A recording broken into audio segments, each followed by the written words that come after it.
All right. Hello, everybody. Tara Bachman here with the Matthew Wood Institute of Herbalism with a great podcast. I would think so. If I was an herbalist wanting to become an herbalist, this would be a podcast that I would really want to tune into.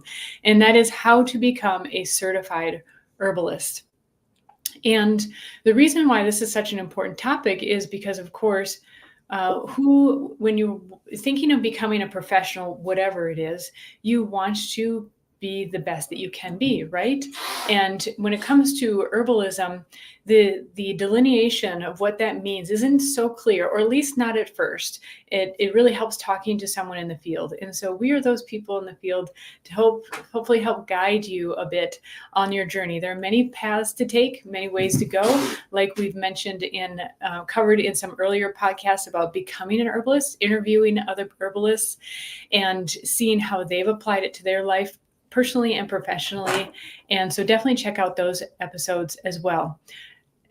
I'm sorry, I must introduce my wonderful colleague here, Alberto Carbo, who's helping me out today as well. He's done some great research in helping to fill out this topic for the Matthew Wood Institute of Herbalism, not only for the entire site, but regarding our first year program. So, hey, Alberto.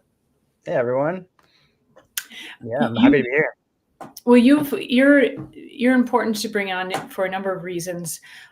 One of them including you've been through a formal program and you've sought out registration in your local area. So tell us a little bit. I think you could even dispel the myth for sure. What does a certification really mean in the herbal realm? So yeah, it depends on the region really of where you are in the world, where you are, even within a country. You know, there are many different herbal associations, but certified herbalist essentially is someone who's registered with an herbal association, and it is not, at least in the United States and Canada, and in most of the countries that we will be talking about today, it is not a regulated field, as in regulated by the government. Herbalism, that is. So there is no, national certification that, kind of like, let's say a lawyer would have, or even, maybe a real estate agent would have, having to pass a national or provincial or state exam to be certified. For herbalism, because it is unregulated, it's more of associating yourself as a professional member with an herbal association. And it is a great way to lend some credibility to your name, especially in a field that's not certified. Anyone could say they're an herbalist. And there are people that say they're herbalists and they don't have a lot of training. So being a professional member or a registered herbalist or a professional member with an herbalist association lends credibility to your name and to your skills and your expertise, and perhaps how much time you've spent studying or apprenticing with a knowledgeable person that could teach you about how to perform your craft to the best of your ability. So that's the straightforward description. Yeah, that's a great summary. I think it's a misnomer. It's confusing sometimes because you can get a certificate from a school, and in our common vernacular, you would say that you're certified. But as far as so there are different levels of accreditation, certification. You can get a certificate from taking a 2-hour course from all sorts of schools, online or in person. They have different levels of requirement for you to get that certificate. Some of them might just require that you pay and you can get a certificate. Some of them require maybe that you attend. And at the Matthew Wood Institute of Herbalism, we have quite high standards, very high standards, where you have tests to pass. You can retake the tests, but there's a minimum standard, an actual testing process, so that you, first of all, that you've qualified, you get it's basically a way of confirming also that you've learned the information. But also when we're handing out certificates, that behind Matthew Wood's very reputable name, there's also that verification that you've completed the education to his standards. And so you would technically, in a way, be certified by the Matthew Wood Institute of Herbalism. But what's really helpful, now some people might wonder, well, why wouldn't we want the industry, wouldn't we want herbalism to be regulated by the government?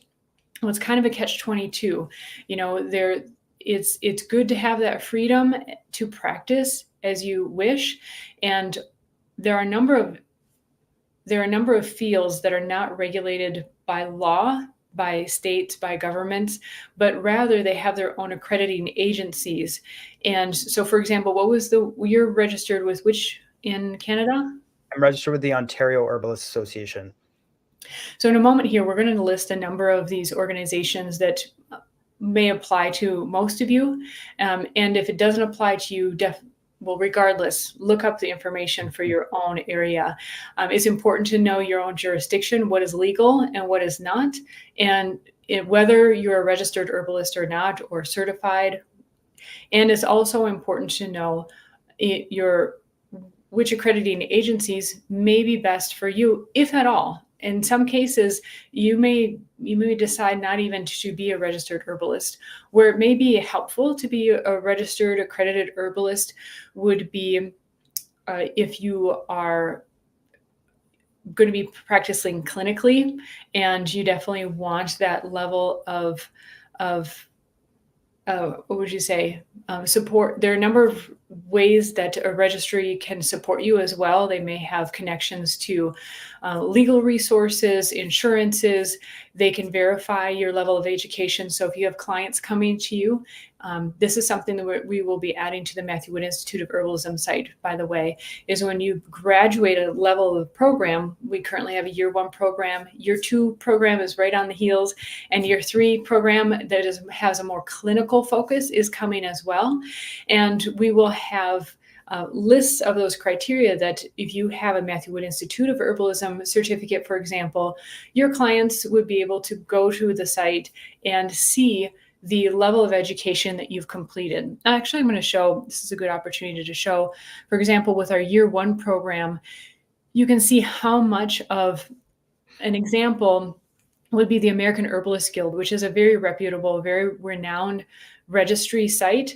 It is the American Herbalist Guild, so it is based in the United States, but there are a number of guilds and registries throughout the world that actually accept the standards for the American Herbalist Guild. And so by being registered with the American Herbalist Guild, it's commonly called AHG. In some cases, you can actually apply to be registered in another country with another guild. So that's important to know. Here on the information site on the year 1 program with the Matthew Wood Institute of Herbalism, we have laid out the number of hours in different categories that this program will help you to fulfill. So whether you're looking to become a registered herbalist or fulfill some of those credentials, or just wanting to know how this curriculum will fit into your own studies and path, that's laid out there as well. So what are some of the other, Alberto, you did some in-depth research for us at the Institute. What are some other registries and sites out there that people might find helpful depending on where they live? Absolutely. Share my screen.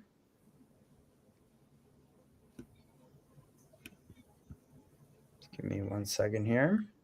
Oh yeah, the setup's a little bit different than what we're used to.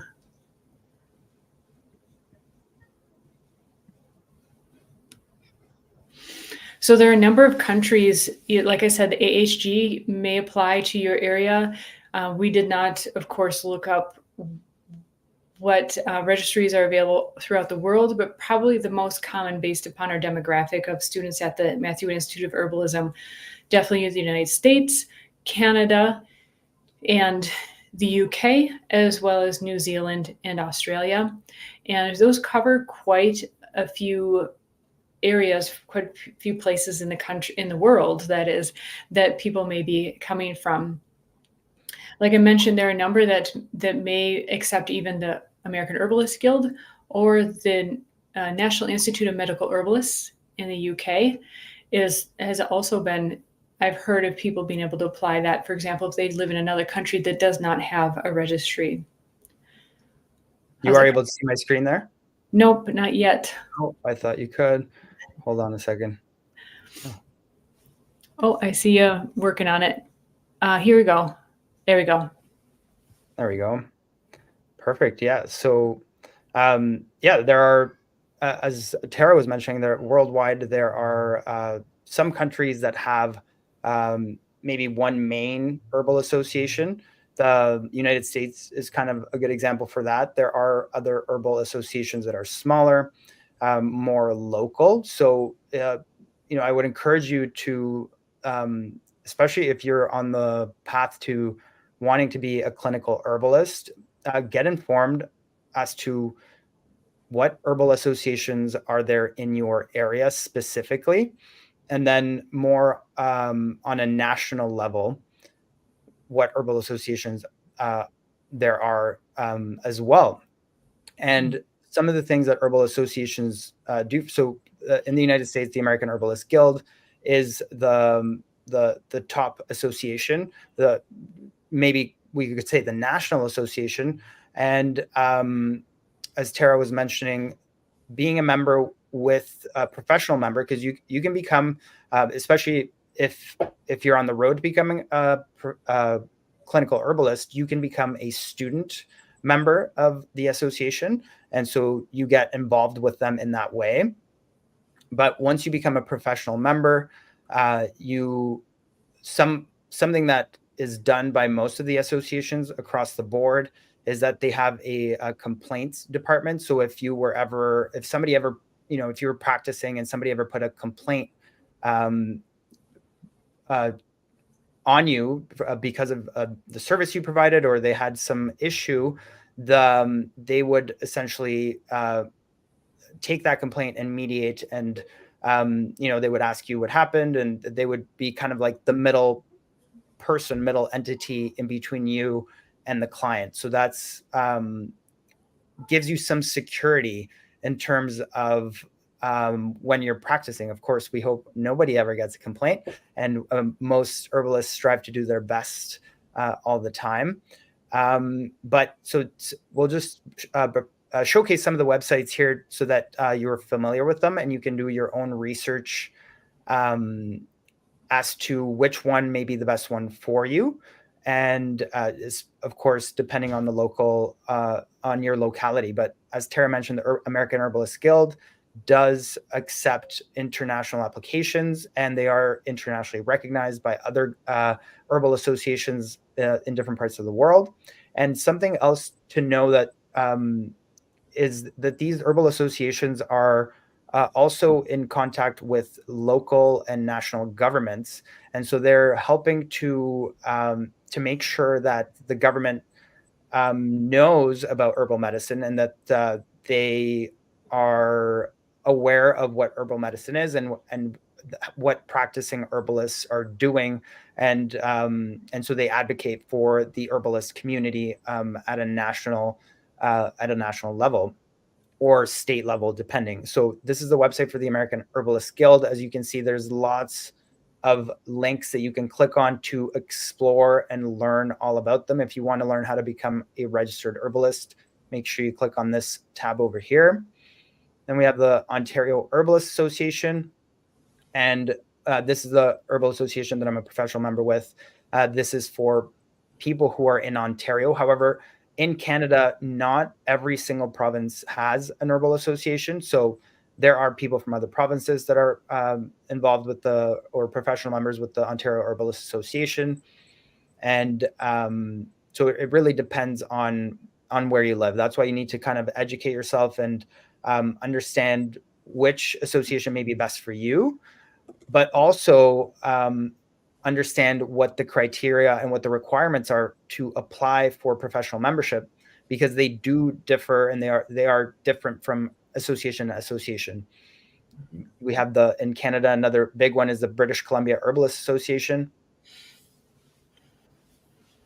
And you can also find herbalists through these associations, right? So if you're looking to maybe become find an herbalist for your own personal health needs, it's a great way to do so. And it's another benefit of becoming a professional member that you get listed on their website. Then we have the National Institute of Medical Herbalists from the UK. And again, you have the Find an Herbalist, you have some resources about, of course, and then you'll want to search for how to become a member, which they have here on their homepage. Or sorry, this is not their homepage. This is their becoming a member page. My apologies. Beautiful image. Yeah, beautiful. Yeah, I love this. And in addition, a good example of countries where there are multiple associations is Australia. You have actually 4 different associations that you could become a member of to represent you. You have the Australian Natural Therapists Association. You have the Australian Traditional Medicine Society. You have the Australian Complementary Medicine Association, and the Australian Naturopaths and Herbalists, or Naturopaths and Herbalists Association of Australia. So you have 4 different ones. And so if you're in Australia, you would really want to contact them and understand what the difference is. Like if you want to be a member of all of them, or if you want to aim for one, maybe depending on the region that you're in, one could be better than the other. And to me, what that says is that you have options, right? And so that then you can maybe inquire with them, like, how do they support their members, and what do they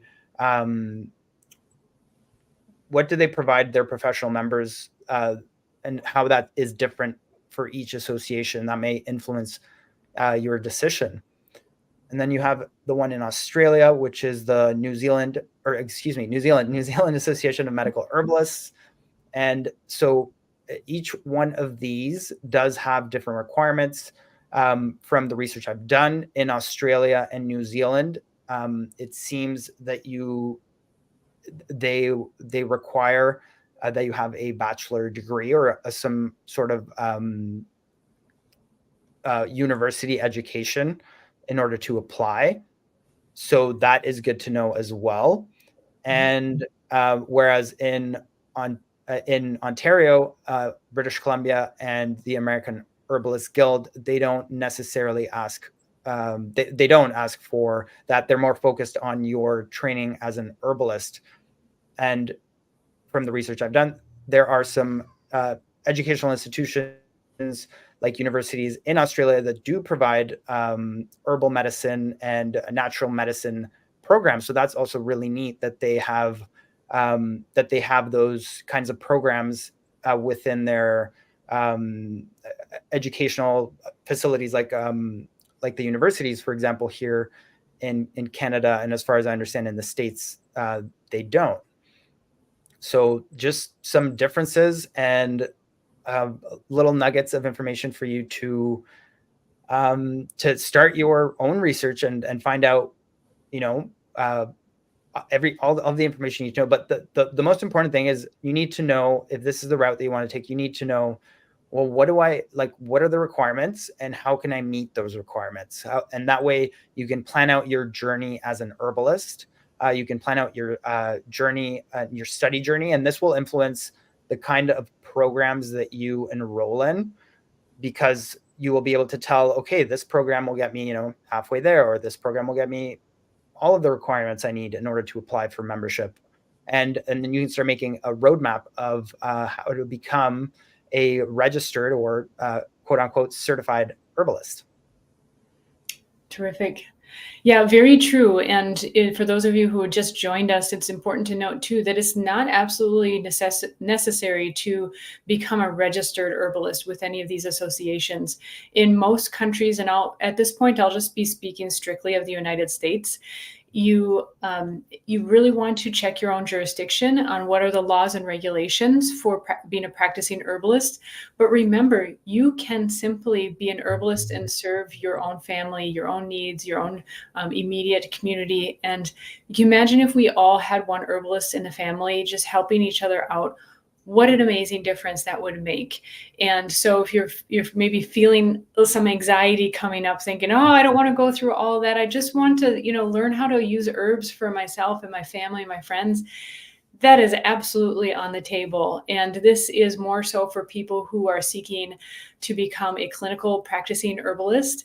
And the great thing is that you can still take courses along the way. And if you're not sure if you want to become a clinical herbalist, still collect those certificates. So again, the difference between a certified herbalist and someone who's gotten a certificate is really one and the same. Anyone can hand out a certificate, but to be really certified, or in a lot of senses we use the term registered, you're registered with an association because you've met certain criteria. They have validated that you're an official member. With the Matthew Wood Institute of Herbalism for your one program, and I'll show you elsewhere where you can get certificates, we offer a very comprehensive certificate that lists out the hours that you have earned as a part of participating in the program and passing tests. And so you'll see here, for example, materia medica alone, depending on which electives you choose, you can earn 89 to 140 hours worth of electives. At the top end, that's nearly half of what the American Herbalist Guild requires. And so, of course, in years 2 and 3, we're going to more than sufficiently help you reach those requirements. Again, if you're not anticipating becoming a clinical herbalist, no problem. You still get a great education, and you can save the certificate, hang it on your wall, and later, if you decide to go that route, you can certainly do that. Something that is also important, another great resource, is the National Health Freedom Coalition. This is a not-for-profit organization that really helps us to claim and retain our freedom to choose the health resources that we want to use. And there's a really amazing history to this organization. They're actually practically in my backyard. They originated in St. Paul, Minnesota, and just an amazing work. And so even if you're not in the United States, well, if you are in the United States, first of all, they have a wonderful resource that helps you to see. If you go to the Resources Center, you'll come to this page, and their most up-to-date state legislative summaries are here. And you can look up state by state, what are the current laws essentially for practicing not just herbalism, but holistic naturopathy or traditional naturopathy and so forth. And so this is a terrific resource. You still need to check with your even more local government, because of course, as we are structured in the United States, which I think is personally brilliant, is that it goes from your local government is supposedly, not in all cases, the most the strongest government. And so you're supposed to be able to, of course, have say over what affects you most locally. Anyways, this is a wonderful resource. I definitely recommend this site to educate yourself, National Health Freedom Coalition, and also to support. And if you see that your state, for example, does not allow free and open choice of practicing or choosing the health routes that you would like to choose for your family, it also helps you with how you can help move that along. The great thing is, whether you're within the United States or not, just as we saw, for example, let's go way back to the Magna Carta, right? Someone starts it, right, and gives us the idea and gives us the model and the blueprint. You have that here at the National Health Freedom Coalition to help you if your local government, if you need help on how to fight for and retain your choice and how you want to support yourself and your family in your health. So that is a wonderful resource. Also, wanted to show. So I mentioned the Matthew Wood Institute of Herbalization, Matthew Wood Institute of Herbalism, in the first year program, how we break down the hours, and this will be on your certificate as well. And I'm going to show you. We also have a la carte classes and courses. So maybe you're just dabbling in herbalism. You're still learning. You're not sure if you want to go all the way into a full program. You can take a class or course. For example, we have animal medicines is a wonderful, an amazing course. Oh, I pulled up the wrong file. Well, this is a sample, by the way. This is a, because the file is named sample. They are all named sample. Anyways, this is a draft, so this is not our final version, but I wanted to show you that you in a sample of a certificate on our new site in particular, you'll be able to take a test and it will print out. You'll be able to print out a certificate or save it in your files. So this is different than, of course, the year one program, which is much more extensive testing. But maybe if you are, like I said, dabbling in herbalism, or maybe you are just building up your credentials, or maybe you just need a certificate to submit for your CEUs, for your certifications or licensure that you already have. This is a resource that you can use. You can send on the file, you can print this out. You'll have the name of the course, of course, the date, and then also the list of the hours that the course fulfills for you. And so whether you're looking to have certificates, beautiful certificates on your wall to show to your current clients, or it feels good to you to see what you've accomplished, there's that for you. And then to a full program listing out for you which hours are being fulfilled, so that you can then submit that to the accrediting agency that you wish. Alberto, what was important for you when you were applying and looking at being an accredited herbalist of some sort? What was important to you when you were applying or looking to go that route?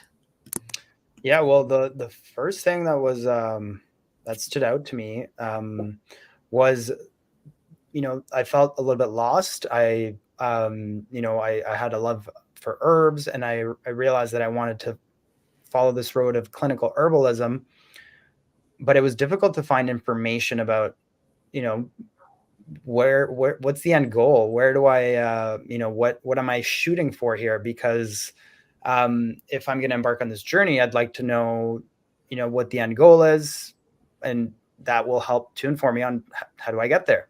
So it was difficult at first to find information, of course, not knowing much about herbs, other than I knew I really liked them, and a little bit of medicinal information. But just starting out the journey, I didn't know about these herbal associations. So and not knowing about these herbal associations, it's almost I Googled like how to become, I don't even know if I knew the term clinical herbalist. So, but even when I looked up clinical herbalism, it's not super obvious. So so that was one of the things that was challenging at the time of knowing what I wanted to do, but not knowing how to get there, and not even knowing how to find out information. And so, one of the best ways is talking to someone who is a registered herbalist. They will be able to tell you exactly what to do and how to do it, specifically, especially for their whatever association that they are a professional member with. Of course, as we mentioned, it does depend on the association and your locality. But yeah, and then so now, if you know about herbal associations, then you can look up the one that you are interested in becoming a professional member with. And even if you want to compare, just seeing what the educational standards that they have, and just going to their webpage, it'll give you so much information about, okay, this is what I need. Now, how do I achieve that? And so what I think is really fantastic about the Matthew Wood Institute of Herbalism is that you get that very that information is very easily accessible and visible, where your hours are tallied for you, and so you don't have to investigate as much. They're all right there for you, and with the certificates, it's fantastic. All your hours are there, and um, eventually, if you want to be a clinical herbalist, that's a great way to keep track of your hours. Uh, and if you are not sure, as Tara mentioned, then they're all right there for you. So if at some point down the line, and the more that you get into it, you decide, yes, I do want to become a clinical herbalist, then you have the work done already, essentially. And there are a lot of programs that, like I mentioned, there are certificates, just for arriving, putting your behind in the seat. Sometimes you got to take a test, all sorts. But there are some that don't have certificates. Write down your hours.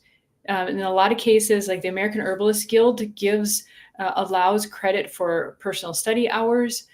You might be able to write down the hours yourself and have a local teacher, because Matthew always recommends, for example, study with someone local.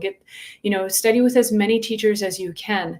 And so even if they don't offer a certificate or certification program, write down the hours, have them sign it. In a lot of cases, not all, but, maybe not in a CEU kind of circumstance, but even just for your own records, in case someday you might want to do this registry. Plus, it's important to recognize. Thank you, Rita. And Rita, I look forward to talking to you about your new book coming out. It's important to know that there are many wonderful herbalists out there who are not on a registry, who are not members of an official registry, who have been practicing before these existed. And so it's important to know, too, that it is not absolutely necessary. And if you're not sure yet, just keep going on your herbal studies and find the courses that you enjoy. Keep those hours, keep those certificates, so in case one day, if that is something that you do want to do, it is good to have the information ahead of time, and if that's something you're considering as well. Let's see. That's a great point about the tracking your own hours, because I know that, for example, the American Herbalist Guild does accept some self-study hours as part of the the total hours that you accumulate before you apply. So you want to be keeping track of that, and any course or any program that you take counts towards that. So yeah, make sure that you are tracking your own hours. Yeah. And something important to note, American Herbalist Guild has a very, very high standard for how many clinical hours you have under your belt. And that is something we're taking very seriously at the Matthew Wood Institute of Herbalism, not just because of the AHG standards, but that's MAT standards as well. To be a good practicing herbalist, you need that time working with clients. And how we best learn that also is with our fellow teachers. And so as we move into year 2 and especially year 3 program building, that it will be a significant part of the year 3 program structure. And also what you found out, Alberto, I remember noting this especially. And now, of course, you took a program before we had this all together at the Institute, and you were very fortunate to do a program in person as well. And you had mentioned that the clinical experience actually helped you to start out with your first clients, which I thought that's really a great idea, and something that we're aiming to do as well at the Matthew Wood Institute of Herbalism, that you can get your clinical hours and also help support you in beginning your herbal practice, because that's really kind of the hardest part from what I hear, is getting the clinical hours and starting out with clients. Yeah, absolutely. The clinical hours are especially, and it depends on your strengths too. Like if you're a nurse and you're becoming an herbalist, clinic might be, second nature to you. You've been doing it for a long time. But if you're someone like me, for example, I came from the restaurant industry for, chef and bartender for years. Even though I'm a very social person, I love talking to people. Being in clinic with someone was something totally new to me. So having that guidance of being in clinic with someone who is a clinician, and kind of showing you the ropes, showing you how to conduct an intake, is so valuable. So I cannot express how valuable it is.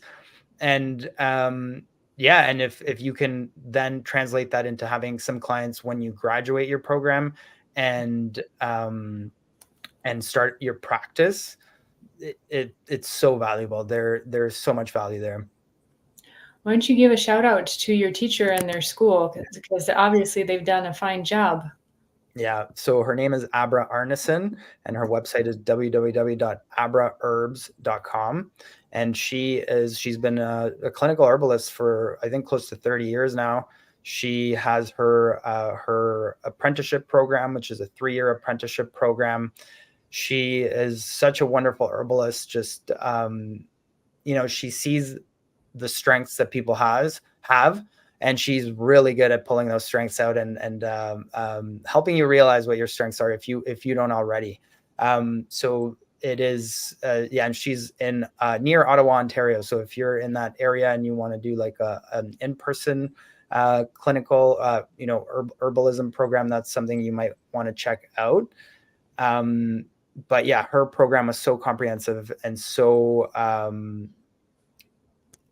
just aside from teaching us how to the specific knowledge that we needed to become herbalists, she really did a fantastic job of, and this is something I think Matthew does very well as well, is teaching you how to think as an herbalist. Because in whatever program you take, whatever educational institution that you participate in, you're nobody can teach you everything, right? No program can teach you everything, but if they can teach you how to think as an herbalist, then on your own journey, you will be able to face new challenges or new information, new plants that maybe you haven't looked at before, that you haven't met, and or different conditions that may come to you in clinic, and you'll be able to think like an herbalist and approach from a holistic perspective, and have some tools to address that situation, or that new scenario. I think that's what's so interesting. I was just speaking with someone who teaches astrology the other day, and we were talking about, there's so many teachers, there's so many resources these days, and how amazing you can access them throughout the internet, right? And it constantly amazes me how, in one town, there might be 20 chiropractors, there might be, 100 hairstylists, and there seems to be someone for everyone, or someone for everyone at a certain time and point in life. And I think that's the beauty, certainly in herbalism. That's very true. You might have your foundational teacher that you learned from, but you pick up something here and there from each teacher. Even if you don't care for the teacher, you can still pick up something from them, which I think is just the amazing thing about life. I found the file of the example certificate. So this is nearly complete, where, like I mentioned, on our new site, you'll be able to take a test, and the certificate, a beautiful certificate. This is nearly finished, but this is still a sample, an example, with the course name and the specific hours that you may be interested in, if you're keeping track of your hours for accreditation. And so that's definitely a benefit at the Matthew Wood Institute of Herbalism, whether you want to take a full program, a full year-long program, or you just want to fill in gaps for your interest, or maybe areas of your study that you need to or want to fill in. That's an option. And know also that the year programs are going to have custom certificates by Matthew. He's redesigning. In the recent past, we had beautifully hand-designed certificates by Matthew. It just got out of hand. I mean, Alberto was on helping people with this as well.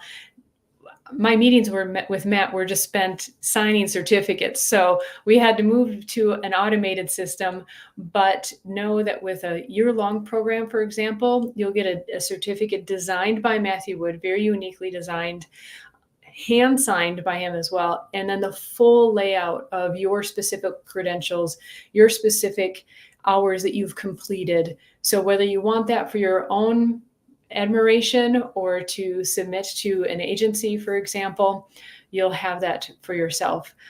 It's so fun. What I love sending out these certificates. A while back, I got these beautiful linen envelopes. And when I take them to the post office, I make sure to put on stamps. They don't get metered, just like the through the system thing. I try to go when the post office isn't busy, but to find really pretty stamps, I don't know.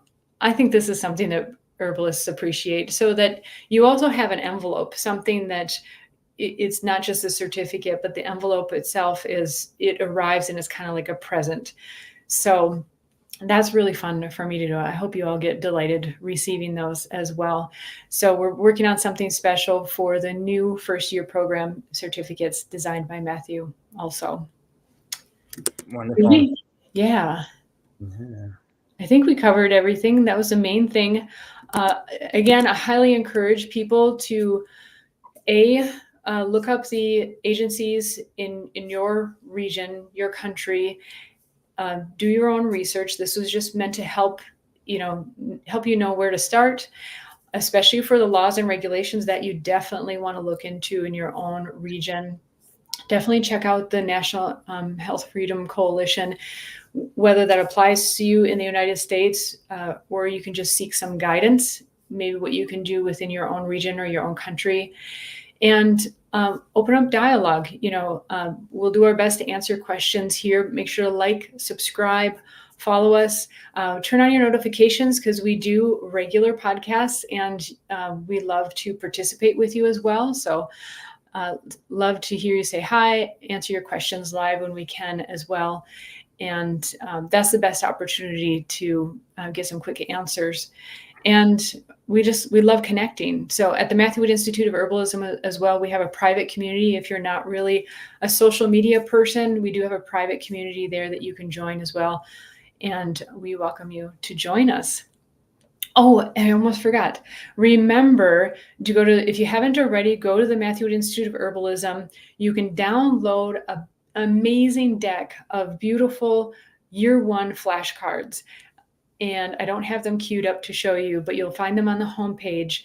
And they're beautifully put together, so comprehensive, the most up-to-date information by Matthew Wood. So regarding his books, the tissue states, the energetics, the applications of them all. And beautiful images to correspond with that. So what the leaf looks like, the flower, the root, and so forth. Thank you, Alchemy for the People. Hello. And I highly encourage you to download those. They are high quality. You might need to downgrade them actually for your printer if you're going to print them out. I've heard of people printing them out and laminating them. And we'll let you know also when they're for sale for purchase. Again, we sold out over the holiday season. And yes, I am working on getting those available so that they will ship out worldwide. So that's taking some time, but know that we are thinking of you, not just in the United States. We want you to have those also throughout the world as well.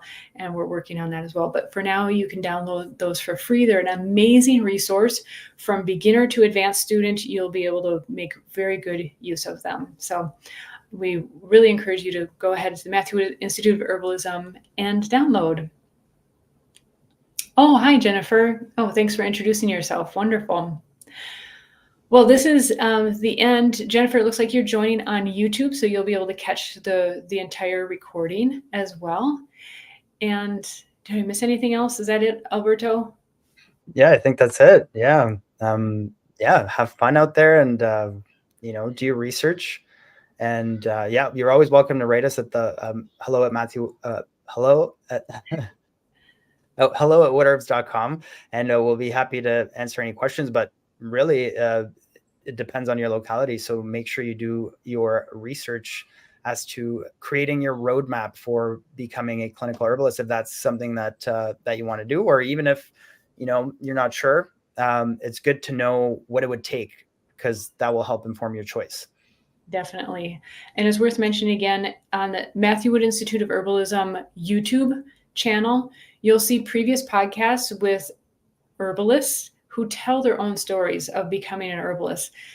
It's not usually the case where someone's like knows right out of high school, like, I want to become an herbalist, and beeline for that route. And so if you're kind of lost, you're probably on the right track because many of us have been there, like, how am I going to apply this in life? And so you'll hear some great, helpful, and inspiring stories there. So that's the Matthew Wood Institute of Herbalism YouTube channel. Check out the Becoming an Herbalist series there. All right. Well, have a wonderful day, everybody. We'll see you soon. Thanks, Alberto. Thank you. Bye. Bye.